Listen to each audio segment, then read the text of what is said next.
Good evening and welcome to the July 18, 2024 Planning and Zoning Commission for the City of Peoria. Start out with a quick roll call. Vice Chair Waitman. Here. Secretary Nelson. Present. Commissioner Cottrell. Present. Commissioner Konkowski. Here. Commissioner Myers. Present. Commissioner Villasenor. Present. We got a full deck, so thank you all. Welcome, and welcome everybody for joining us. See, we have some repeat faces and some new faces, so thank you for joining us. First item on the agenda is the consent agenda. All items on the consent agenda are considered to be routine in nature and have been previously reviewed by the commission and will be enacted in one motion. No separate discussion unless any commissioner member so request. With that, do any commissioners have any comments, or do I have a motion on the consent? Chairman, I move that we approve the consent agenda as presented. Do I have a second? I second, Chair. I guess we'll do a verbal roll call. What's that? All in favor? Aye. Aye. Aye. Opposed, nays? And the motion passes unanimously. All right, next we'll go to the regular agenda. We have 4 items on the regular agenda. I guess we will, for formality purposes, we'll present them as one. Okay, Mr. Hawkes, you want to take it away? Ms. Deaver, thank you. Chair, members of the commission, I am back before you once again talking about major general plan. So by way of introduction, my name is Lori Deaver. I'm the Deputy Director of the Planning Department. I am joined by Chris Hawkes, who is the Planning Director. Together, we will be tag teaming and presenting the items before you this evening. So I wanted to start off and provide a couple of remarks to kind of give a preview and set expectations for tonight. So as you can see, tonight's a little different. We're a little closer and we're in a different setting. So for those of you who are wondering why we've had a change of venue, Can I interrupt 1 sec? I'd just like to the public make a last call for any speaker request forms. Afterwards, we'll open to public forum. I have one. I just wanted to give anyone time to fill them out while we present. So, okay. Thank you. Thank you. So for those who are wondering why we have a change in venue and we're not in council chambers this evening, state law requires that we have 2 commission meetings for major general plan amendments. And in particular, one of those meetings has to be off-site at a different venue. Hence, we have lovely scenery outside this evening, although tonight we are focused on the matter before us. One other item to touch on before I dive into the presentation, and that is the format for the presentation this evening. So there are 4 requests, and that results in about a 250-page packet of information before commission. A lot of information, very dense. Because that's a good amount of content, we really don't want to be here all this evening and into tomorrow. So my task before tonight is to break that down into salient points. And I'm going to start with a quick introduction of the items themselves. I'm also going to touch on some background for the general plan and why we are here this evening. Then I'm going to get into the specifics of each of the requests and rationale for those requests and any analysis and so forth. Once I go through the cases, I'm going to transition and I'll talk about the public outreach process. And I'll give a synopsis of the comments that have been received to date. And there are some common areas of concern. So what I'm going to do is provide a paraphrase staff's response to those particular concerns. Once my presentation is complete, we'll open it up for comments and questions, and we'll proceed forward. The last item to note that this is primarily an informational session. No action can be taken this evening. This is simply for public testimony, comment, and question. However, as Chair mentioned, members of the public are and do have the opportunity to provide comments. So those will be then incorporated into the record in the next meeting. So for the members of the public, please sit back. This is going to be a fairly, hopefully short, but a lengthy conversation for commission. For those who are going to join us at the next meeting on August 15th, I will abbreviate this. You won't have to sit through it again. You're welcome, and thank you. So with that, we're going to get started. So as noted, there are 4 distinct major general plan amendments being presented this evening. More specifically, item 3R is comprised of a text and map change to the Chapter 3 Smart Growth. That is case number GPA 24-01. Item 4R consists of text and mapping changes to Chapter 4 Integrated Transportation. That is case number GPA 24-02. Item 5R is comprised of only text changes to Chapter 6. That is Arts, Culture, Recreational Amendment. So notwithstanding the distinction of having the longest name ever for a general plan chapter, that is also known as GPA 24-03. Alternatively, the shortest title in the general plan is Chapter 8, Implementation. That is text changes, also known as case GPA 24-05. So because we are talking about general plan amendments, it's always good to take a step back and a moment to reflect on what the general plan is and what it does. So let's do a quick refresher. The general plan is the city's overarching policy document guiding growth and development into the future. It is both aspirational and visionary, but it is also comprehensive. So it has goals and policies that provide guidance on a number of areas. And because it is so comprehensive, people often confuse it with the zoning ordinance. They are not the same. That is why the language in the general plan is intentionally lofty and ambitious. We are aiming to go forward. Another fun fact is that while the plan looks out 20 to 40 years into the future, in reality, it has a built-in expiration of 10 years. So as that expiration date gets closer, state law requires us to the city to either go back and revise or come up with a brand new general plan for adoption. Once that is approved by the city, that then goes out to the voters to reset that effective date. Our last ratification was in 2020, and I'll touch on this point later in the presentation. So once ratified, it doesn't mean the general plan sits on the shelf for 10 years. Instead, best planning practices and state law recognizes the general plan cannot and should not be static. So more specifically, it is important for the plan to remain responsive to evolving conditions, and because of that, there are specific directives within the general plan in every chapter that ask us to continually re-examine the components therein, and when appropriate, make changes. Those directives have been in place for decades. It's been in every general plan that Peoria has had, and it continues forward into this current plan as well. So that's a snapshot of what the plan is and what it does, and also our authority as a city to make changes when it's appropriate. So let me switch gears and get into the specifics. Let's start with item number 3, and bear with me, this will be the bulk of the presentation because this is pretty much the meat of the conversation. So in terms of the request, there are 2 in particular.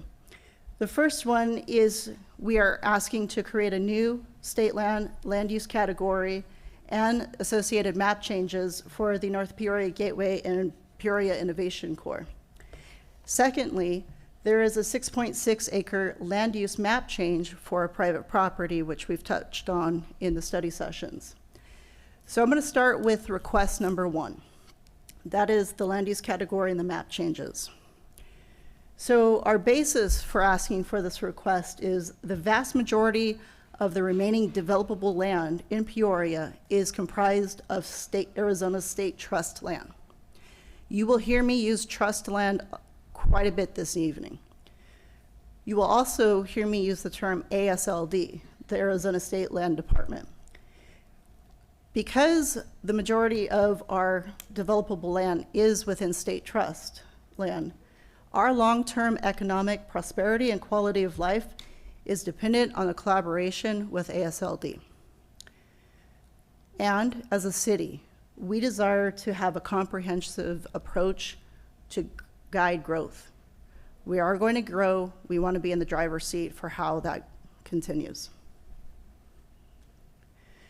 So in order to understand really the justification for this proposal, you have to understand state trust in its entirety. This is one of the most complex planning conversations to have with even your own professionals, with commissioners, with elected officials, because there's a lot of misconceptions out there. So for the next few slides, I'm going to break that down hopefully into bite-sized pieces, and congratulations, you're in advanced planning class right now. So the state land mission. They are in a managerial position of state trust lands and resources to enhance the value and optimize economic return for the trust beneficiaries. In total, there are 9.2 million acres of land throughout Arizona. 13 beneficiaries, the biggest of which is the Common Core schools K through 12. So this is one of the ways we fund education in Arizona. The trust is specifically funded through leases and land sales via auction. So not only do they have a managerial responsibility, they have a fiduciary responsibility to the state. So there are key considerations. First one is, and I got corrected, and I do apologize, is in the packet it said 44 square miles of trust land in Peoria. That is correct if you were talking about within city limits. There are actually 55 square miles of land in the municipal planning area, and that's different. So 55 square miles, that's a lot of real estate right there. One of the biggest misconceptions that we hear time and time again is trust land is open space. It is not. It really should be considered private property that's going to develop at some point in time. And so while there are similarities with private property, there are very specific differences in how it is treated. So by way of background, let's kind of look at the city and state land. We have existing state land within the city, and it is in both developed and undeveloped areas. This is a key difference in the second bullet point. It may be used for public use if it brings value to the beneficiaries up until the optimized value is reached. What does that mean? They can lease an area, it can bring value to the beneficiaries, but that is not the maybe long-term use of the land. So as long as they're bringing in value to the beneficiaries, they can use it for a public use. Once you have reached that optimized value, it can transfer ownership. Now this is different. When you look at the map, everything that you see in blue is state land. In contrast, the area that you see in yellow and green, that's Bureau of Land Management and Bureau of Reclamation. They have a recreational disposition only. They hold on to it. There is no change in status. So once you've hit that optimal value, you can sell it or lease it. You see a range of uses up there. It's not limited to one item. It can be residential, commercial, employment, agricultural, or natural resource extraction. Recent examples in Peoria specifically, the new homes going up into Alora Vita North and South, that is state trust land. Additionally, from the commercial standpoint, the commercial shops, the Vestar piece along Happy Valley and Lake Pleasant Parkway, most recently Canes and a few others, that is also state trust land being developed. So here is also something that is most special. There are unique statutory requirements. So private property, you have a specific set of standards. State land, completely set of statutory regulations, and those are established by the Arizona Enabling Act, the Arizona Constitution, and the state law. More specifically, state law directs the city of Peoria and every other municipality and government to integrate their lands into their future land use category. We need to provide growth throughout the city, and that includes growth via state land. There are significant areas, especially in the area that we're talking about, that retain the original general plan designation. These were established decades ago, and they may or may not be the best use. So what you see on the plan may be a placeholder from 1970 plus in there. When you go to develop vacant trust land, it may or may not, but it may more than likely require a major general plan amendment, which is impractical. That forgoes economic opportunities. While that is a definite drawback, that is not perhaps the most important distinction in the reason why we are here. If left as is, trust land has the high potential to develop in a disjointed manner without a mechanism within the general plan to put secondary guardrails for that not to occur. So let's get into the specifics in particular. We're asking to create a special land use category that recognizes the differences for state land versus private property. In particular, it will apply to lands of regional significance or well suited for disposition. It will be implemented through 2 zoning districts, and I'll touch on that in a moment. So the 2 districts selected are very intentional. They are PADs and PCDs, and Commission is well familiar with those particular districts. They allow you to customize the standards based on the area in question. They also have additional requirements built in that a traditional other zoning case does not. So the 2 areas proposed are North Peoria Gateway, approximately 1,620 acres. That's the approximate size of Lake Pleasant Heights, roughly, if you're thinking in scale. And the Peoria Innovation Core is 6,700 acres. That's on the right. That is also, so the 1,600 acres for North Peoria Gateway is close to Alora Vita. The Peoria Innovation Core, that is close to Lake Pleasant Heights. So if I had those flipped. I do want to make 2 distinctions on here. So please take a look at this map, and I'll talk about it in a moment. The existing general plan category is a mix of uses already. It has employment, mixed use, residential, and water, the waterways, open space, et cetera. So there are already a mix of uses in these areas. We do consider going forward, there is an expectation of mix of uses to continue. To what degree that PCD would then determine what the most appropriate mix would be. So let's talk current conditions. So right now, we don't have guardrails within the general plan. So these trust lands can develop today. There is no mechanism to group them together and have a comprehensive analysis and infrastructure put into place. So these disjointed individual products can happen right now. And those unguided growth potential is contrary to the specific growth and policy, the goals and policies within the general plan. The general plan asks us to grow in a smart manner. So because state trust land will develop, it really is a question of how can the city best shape that growth that is coming.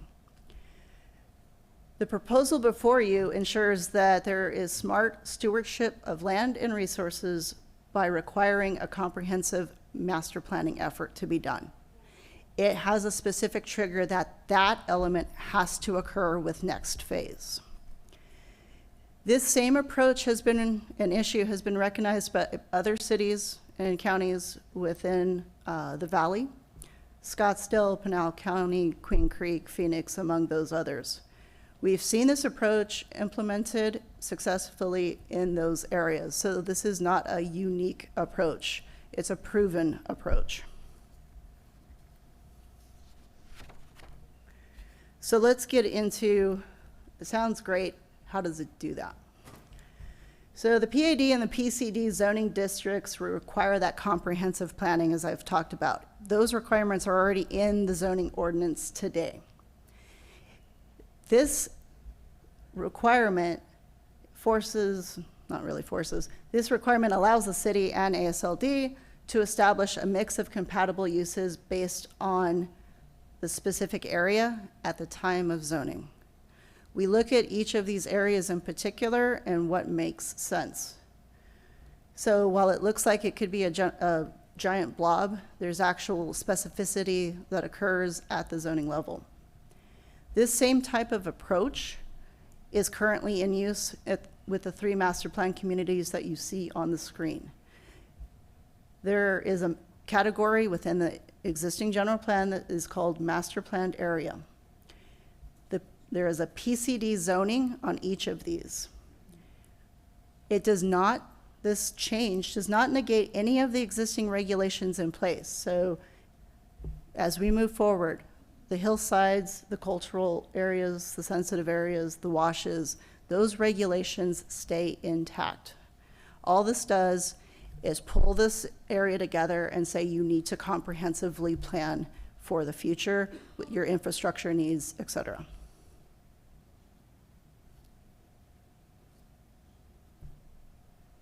So why now? Peoria continues to experience growth in all sectors, all business sectors, all residential sectors.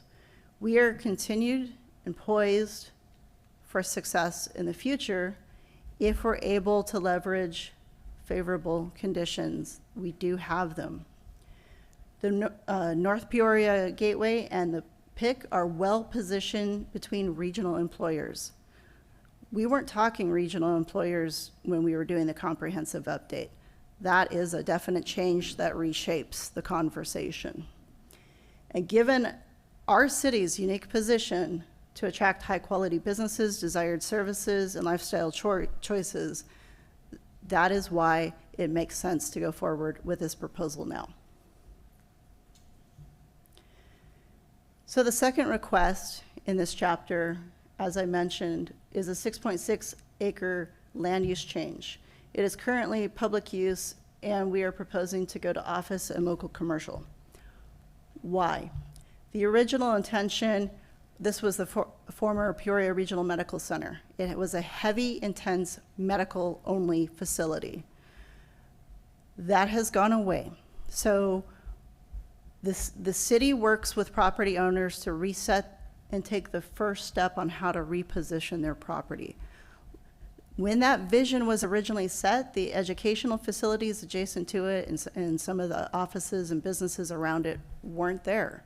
So it's time to look to see what makes sense in the area. Given where this is at, other areas, including the southeast corner of Joe Max and Lake Pleasant Parkway, recently also made the change to office and local commercial.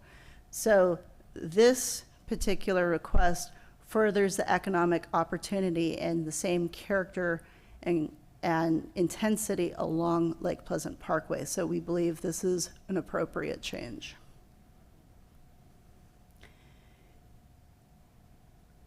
One other point that I do want to make on this particular one, it does not negate the ability to provide medical on this particular location. It just broadens the ability to provide additional commercial retail with it. So you can still have medical if it makes sense. It just broadens it in terms of the range. Moving to chapter 4. So there are both text and map changes to this particular one. In terms of the text, it's just a recognizing that Peoria on the Go is no longer being moved forward. The other is it's removing the major and minor street classifications, and that's to align with our engineering standards. The other, and the one that takes the longest in terms of effort to do, revisions to the circulation map. So what you see on the screen in that middle image, that is the list of roadway segments that we changed. This effort is solely intended as a maintenance to change and recognize existing roads. We also look at our crystal ball and how well did we do, what do we need to make changes to for our future infrastructure needs. We also work with our agency partners to make adjustments on our boundaries as well. So 90% of the effort for this particular one was a maintenance obligation. And for those that have been a part of the conversation, why the future versus existing? So when we have the future on the map, that's our projected. We turn it to existing once it's done. When does that occur? Going through the capital improvement program and through private development once they build the roads. So these same updates occurred in 2018 and 2019 through city-initiated amendments. So for those who were on the commission, we had the same conversation at that point in time as well. Chapter 5, the longest title ever. This one is pretty short. So we were, as part of the maintenance obligations within this particular chapter, we were obligated to look at the park classifications and update them according to best industry practices. In particular, we added a couple of new categories in there to recognize what we have within the city: open space and conservation lands and conservation park. We also wanted to do a better job at defining and celebrating our 3 recreation centers and bring as much value as they bring within our overall quality of life in the city. So that is fundamentally it. It's not long and lengthy, it's pretty straightforward, it's just best industry practices on that one. Item 6R, Chapter 8, Implementation. So this is a specific request and a revision to Table 8.1. That is the criteria for defining a minor and major amendment. It clarifies the intent. When we were going through and doing the update, we wanted to not spend a lot of time and effort going through major amendments because of maintenance obligations. We thought we got close, but we missed. So we need to clarify what our original intent was, which was if you're realigning a roadway or you're changing it from future to existing, shouldn't have to wait for a major amendment process to do it. That is a simple maintenance obligation. You're taking it from a dashed line to a straight line. So we're moving that into the none category. So we can do that in a more timely basis. Now, one thing to point out, as we've talked about, it does not eliminate the requirements for new and future roadways. So there are still requirements where a major and minor amendment will need to occur in those other categories. This is simply a maintenance obligation. So let's talk public outreach. So major general plan amendments are unique in that there is a required 60-day review.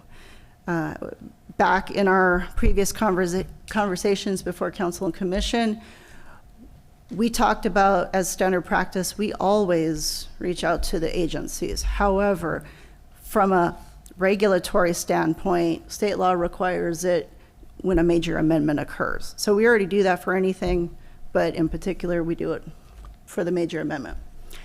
We sent it out. The review started April 12th, ended on June 19th. The information was posted to the website where they could download, provide comments, etc. We received 2 letters, acronyms. I'll try to be nice about it. So the Arizona Department of Transportation reached out and said no comments, no changes requested. Arizona Game and Fish, we appreciated that they reached out and read thoroughly through the report. I appreciate somebody who takes the time to read through the full general plan. Generally, the comments that they provided were outside the limited scope of what we were doing. So we have those reserved. Some may be incorporated into a future update when we're having a more robust update. Others we'll talk about and identify where we're taking care of those items through either the sustainability plan, through the zoning ordinance, or through our design standards. So they may not be most appropriate within the general plan, but we'll tell them how we're going to execute that in those specific areas. Lastly, we did reach out specifically to Peoria and Deer Valley Unified School District. No comments were received from either one. In terms of noticing methods, we use a variety for these type of cases: website, legal ads, utility buildings, digital and print media. We have been before council and commission a number of times, as you see on the screen. We also had 2 open house meetings, April 23rd, which was in person at this location, April 25th, which was virtual Teams platform. In both of those cases, or instances, about 50 to 55 people attended those events. The comments were about the same on each of those, so I'll talk about those in a minute. So for those who know me, know that when I receive correspondence, I count individuals and not numbers of emails and letters that I receive, because I want to be across the board and be fair. So out of the correspondence that I received, 39 individuals commented. That is compiled into an errata sheet, which is basically a spreadsheet outlining the name of the individual, the method of contact, if they were commenting on a particular case, and generalize the comment. In your packet, you'll see that summary. Also included is all of that correspondence behind it as well. So to summarize, we had 1 individual opposed to all of the amendments. We had 2 individuals opposed to the land use modifications within GPA 24-01. That's the smart growth section. 1 individual asked for additional information and commented on GPA 24-02, that was the transportation, and in particular, because of the circulation map, they asked for a clarification. We had 12 individuals opposed to Chapter 8 modifications. That in particular, of those 12, 9 cited the land use threshold, 2 also cited the state land criteria changed. Now, as we were going through the process, we had additional modifications proposed to Chapter 8. Based on comment received, it wasn't, we pulled those back. And so those were removed on April 25th, 2024. So that is why you do not see that within the packet itself. The remaining individual just cited general opposition to any change to any of the criteria within that table. Lastly, I received correspondence from 24 individuals who provided no specific comments about the general plan proposal itself. However, the majority cited displeasure with Peoria exploring the potential for an air park. So of that correspondence, and what we heard at the open houses, there were 3 prevailing areas of concern and opposition cited. So paraphrasing, first comment was all major amendments should go to the voters. Next one was, excuse me, we're opposed to the general plan amendments because they will allow an airport to go in. Last one was the land use threshold should remain unchanged. And as I noted, that was pulled from the proposal on April 25th. The last one is just a perfunctory maintenance obligation for the circulation map. So in the next couple slides, I'm going to talk about staff's response to number 1 and number 2. So the desire is, in the statement was, all major amendments should go to the voters. State law is very specific in that it states the governing body, which in this case for Peoria is the city council, they're required to act upon the general plan and any amendments thereof. So voters play a limited but an important role when it comes to the general plan, and that is to ratify the general plan. So what does that mean? As I mentioned, the effectiveness of the general plan is 10 years. Once you get close to expiration, you either need to renew that plan or you need to go back and have a brand new plan. But that plan goes to City Council for the decision, and upon their approval of the plan, then it is sent out for voter ratification. So if the general plan is approved at the ballot, it resets that time extension. It becomes good for 10 years. They're not voting on the plan, they're actually voting on the effectiveness timeframe of the plan. So what does that mean? Does that mean my voice isn't heard? No.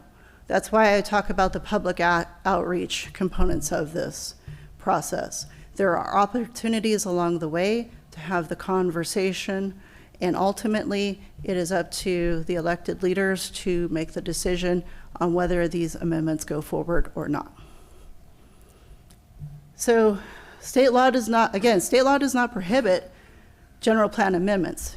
Very specifically, it outlines the process for major general plan amendments.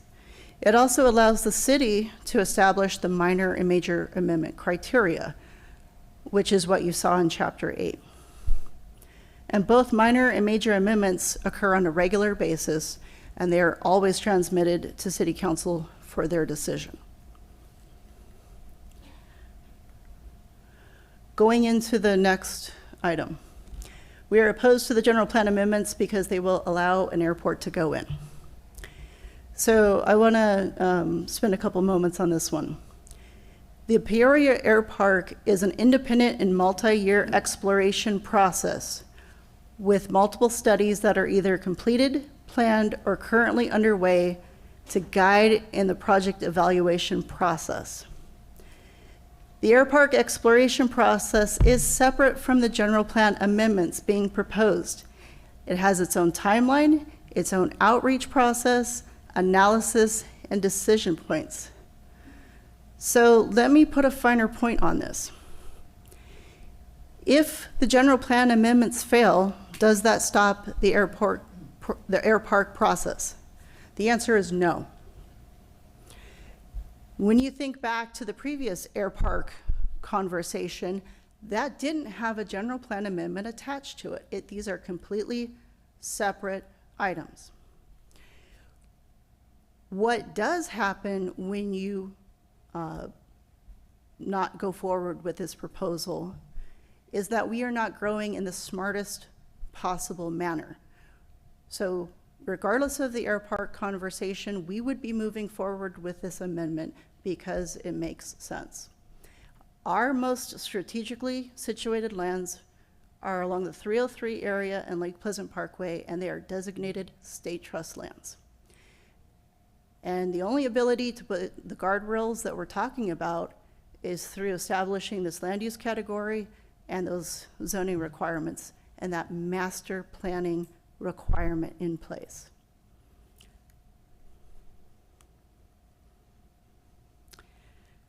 So thank you guys for sitting through. I'm going to summarize quickly and we're going to wrap this up. So key findings. Again, general plan should be considered a living document that needs to be periodically revised and reconsidered to reflect new conditions. These amendments were processed in accordance with both state law and the general plan provisions.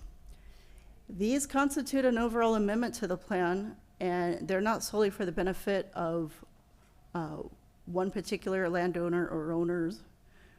The Smart Growth Amendment in particular provides better stewardship of our land and resources, along with that comprehensive planning of infrastructure within these strategic areas that we're talking about. And finally, proposed changes clarify and satisfy the maintenance obligation, and it advances the recreational enrichment goals and policies of the general plan. So last slide. As I noted before when I started, tonight is the first of 2 meetings. No action may be taken this evening. So what we are recommending, Chair, is if you would, please open up the meeting and allow for public testimony, and I will answer any questions that you may have. Thank you so much, Ms. Deaver. Another fine presentation. Appreciate you. Commissioners, do we have any comments, questions? We're going to go verbal, so Commissioner Cottrell. Thank you, Ms. Deaver. Very, very informative as always. I was wondering if you could provide some staff opinion comparing what you're proposing here with what City of Phoenix just went through on their, made the news on their state trust land that just sold at auction. Did Phoenix do a similar process? Are you using that as a case example or anything like that? Can you comment?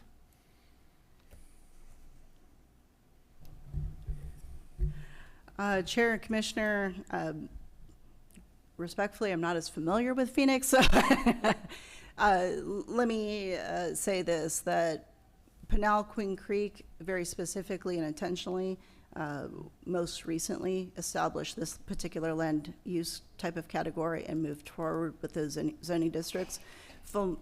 Forgive me, I'm not as familiar with Phoenix, but because their structure is so different, I wouldn't want to take a guess as to what in particular they did. I was just asking if there, if you had any examples of other cities that did this that have already occurred and the trust land was auctioned, and if it was successful or not, basically. Yeah, and if I made it just to put a finer point on it, what this designation does is it's a commitment to move forward and do the forthcoming land use planning, the zoning entitlement. And again, the zoning is very much separate from the general plan. It'll set the land uses, the development standards, the setbacks, all of those things happen at the zoning level. So we have examples already in our city, and this is what Lori mentioned earlier in our presentation. She mentioned the master planned area category for several of the master plans that we have. You look at Estancia, Lake Pleasant Heights, and Saddleback. They all have their underlying PCD or Planned Community District, which sets out all of the development standards that I just mentioned. So we do have standards already in our own community. I have a question for you. Given the level of public outreach, obviously there's a lot of interest in these 2 major areas up north. Is the development, can we look at creating more intensive development standards? Given there's, on one side, there's sensitivity of any development, the other sensitivity that is, this is a great opportunity for some really special projects. Maybe look at incorporating a little bit elevated development standards for those particular categories. Mr. Chair, members of the commission, that's absolutely correct. I mean, we're talking about very large areas here. Right now, we are in the process of looking at the North Peoria Gateway zoning application. So that's the opportunity to look at it, break it down into smaller units, look at land use and development standards for those areas. We will be embarking on the Peoria Innovation Core over the next year, but that's an opportunity really to drill down, understand the land use and topographical constraints, understand the, what might be compatible uses and compatible development standards given the context and the proximity to other uses. So that's the opportunity to drill and really create those tailored standards that make the most sense in those areas. Yeah, I'm thinking like densities, heights, Yes. Design review standards, things like that. All of those things, that's correct. Great, Yep. thank you. Any other commissioners with comments?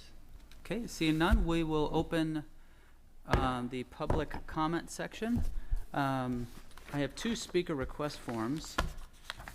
One I know is on the 4 items we discussed. The other one is just a general call. Megan Staub, is it related to these 4 items, or is it more of a general? Because we will have time for a more general. Okay, all right, we'll do it at the end when we do the non-agenda item public discussion. Miss Laura Page? just remind you, you have three minutes for your. Chair, if you wouldn't mind, I would like to also change mine to basically general public comment, not, I don't really specifically have a comment Okay. on 6R. Okay? it. We'll go Thank back. you. We'll come back. Thank you.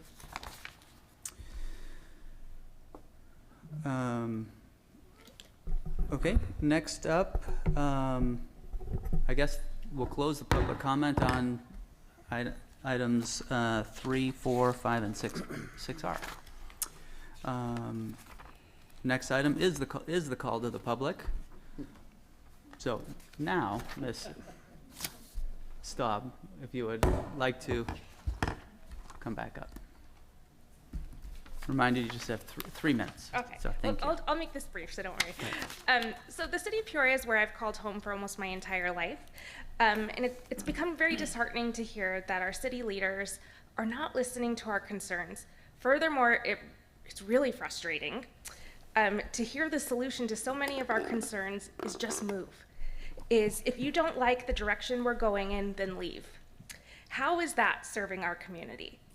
I would like the city of Peoria to really start listening to its residents and working with us to develop the land near 303 and Lake Pleasant, because we all know it's going to be developed, but we can develop it into something great.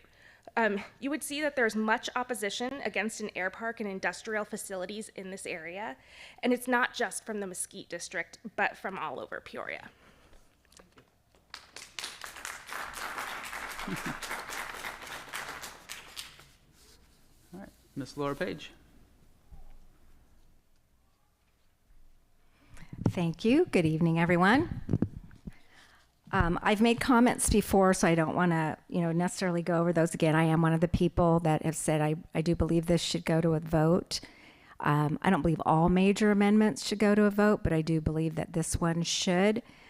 I just want to specifically, I did write in comments, and I want to specifically address the Exhibit 6 of the general plan, section, which is implementation, section 8.6, adoption, pages 8-7 and 8-8. And in my public comments, what I'm specifically concerned with, in the general plan there, it talks about the criteria for adopting a major amendment. And there are 6 criteria, and I believe that 3 of those 6 have not been met. And it says that all 6 mustn't be met in order for the council to adopt this. And in the current state, I don't believe that it's prudent, and I would ask that you not recommend the council to adopt it based on the fact that for sure, number 3, the amendment will not adversely impact the community as a whole or a portion of the community by significantly altering acceptable existing land use patterns. It does. Requiring larger and more expensive improvements to roads, sewer, water delivery systems that are needed to support the prevailing land uses and which therefore may impact the developments in other areas. It does. Adversely impacting existing uses because of increased traffic on existing systems. It does. Affecting the livability of the area or the health and safety of the residents. It does. It doesn't follow what it needs to follow in order to be adopted. The amendment, it says, number 5, is consistent with overall intent of the general plan and other adopted plan codes and ordinances. I don't believe so that it is either, but mainly, my main reason, and in my letter to the Planning Commission, or to Lori Devers in the Planning Department, is that the amendment constitutes an overall improvement to the general plan and is not solely for the good or benefit of a particular landowner or owners at a particular point in time. This land use designation is to benefit the Arizona State Land Trust. They are the landowners of the 8,300 acres in question, and this benefits one land user. I also want to know why we have to use this new ZED designation. We have master plan communities already, as you had stated, in the city of Peoria. So why is it so necessary that we do this for one landowner. Thank you. Thank you, Ms. Page.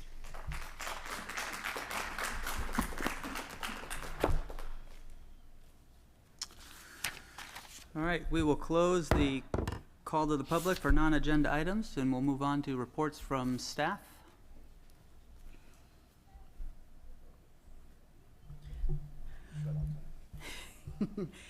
Chairman, members of the commission, so as you can see in terms of next meeting schedule, August 1st, you do have a break. Get ready for school to start and be ready to slow down in school zones. That's my PSA on behalf of our traffic engineer behind us. He will have to go out shortly thereafter and help assist with the multitude of vehicles back on the road.